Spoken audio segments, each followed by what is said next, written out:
Over the years, people have said many things about Catholics, that we disregard the Bible, that we make up our doctrines, that our politics are countercultural. But there's one thing that you cannot say about Catholics, and that is that we lack a sense of humor.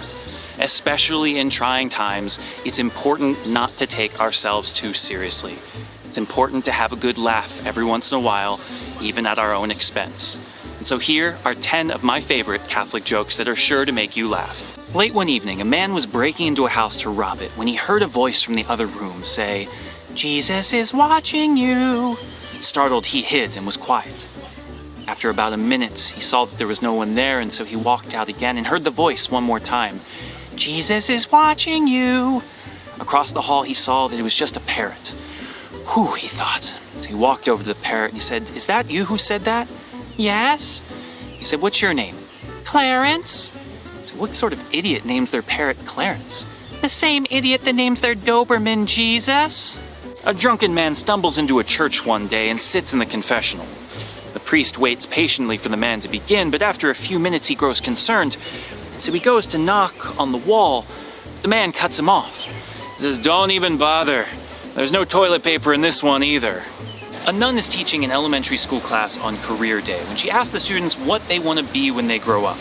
One student says a doctor, another says a police officer. Everything's normal until little Susie raises her hand.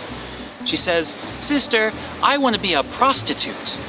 "Oh my gosh, what did you say, little Susie?" "I want to be a prostitute." "Oh, thank God. I thought you said Protestant." An old man sees a priest walking down the street and says, "I gotta tell you something. I'm 90 years old, happily married for 70 years, never once cheated on my wife. But recently, I've been seeing this hot little thing that moved in down the street." The priest says, "Oh, okay. Well, when was your last confession?"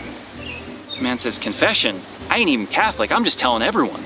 A Presbyterian woman dies and goes to heaven and is greeted by St. Peter. "Welcome, my sister in Christ, welcome to your new eternal home. Let me show you where you'll be staying." And so he walks her through this tremendous palace. And they get to this one long hallway and he stops and he says, "I need to ask you something. Please, do not make a sound as we go down this hall. Just absolute silence." Okay? So they walk through. It's on his tippy toes. Walks. Shh. And they get to the end of it. He says, "Oh, well, here's your room. I hope you enjoy your stay." She says, Wait. What was that all about?"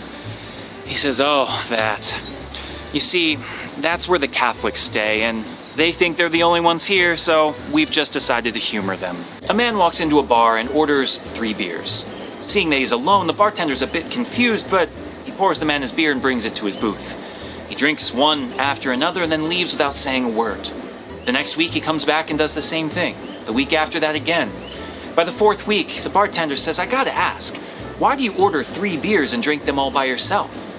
The man says, "Oh, you see, I used to go out drinking every week with my brothers, but unfortunately they moved away. And so now in each of our cities, we each have 3 beers, one for each of us, in commemoration of our time past." The guy says, "Oh, that's really interesting. Great way to keep in touch." And so he does this for another couple weeks until he walks in one day and says, "I'll have 2, please." You can see the sadness on his face, and the bartender immediately feels this. He does this week after week, only ordering 2, until the bartender finally says, "I'm so sorry for your loss." The man says, what are you talking about?" "Well, you used to drink 3 beers, but now it's only 2, so we all just assumed that something happened to your brother." Man looks at him and says, "Oh, no, that's not it. The 2 beers are for my brothers, but it's Lent and I gave up drinking."